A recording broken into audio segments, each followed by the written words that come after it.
So మరి ఈ భూమి మీద అమ్మాయిలు లేకపోతే ఎట్లుంటది భూమి? పీస్ఫుల్ పీస్ఫుల్ ఏం పీస్ఫుల్ గా ఉంటుంది? పీస్ఫుల్ అంటే కొంచెం మెంటల్ పీస్ ఉంటది. ఇప్పుడు లేదా?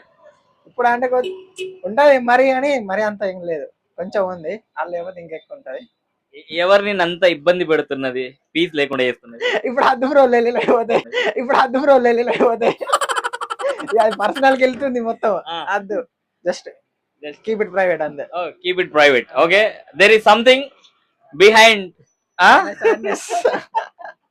బిహైండ్ హిస్ సాడ్నెస్ అంట. ఓకే, మీ పరంగా అమ్మాయి లేకపోతే ఎలా ఉంటది? అమ్మాయి లేకుంటే మనగడ ఉండదు ఫస్ట్ అయితే. ఓకే, మళ్ళా ఏమంటారు దాన్ని, ఏమంటారు గుర్తుగా అసలే ఏం గుర్తుంది? ఏమైందంటే కాదు వాళ్ళకు కూడా హ్యాపీనెస్ ఉండదు, ఎంజాయ్ చేయడానికైనా ఇట్లా మాట్లాడేకైనా దానికైనా ఉండాలి కదా, అట్లా అనుకుంటున్నాను. అమ్మాయిలు అంటే ఆటబొమ్మలు అనుకున్నారా మీరు? ఎంజాయ్మెంట్ కోసం ఆటబొమ్మలని కాదు, అంటే వాళ్ళు లేకుంటే కూడా కష్టమే కదా అని అట్లా అనిపిస్తుంది. ఉంటే కూడా బాధనే పీస్ఫుల్ ఉండరాదు. ఓన్లీ 5 రూపీస్ తినొచ్చు.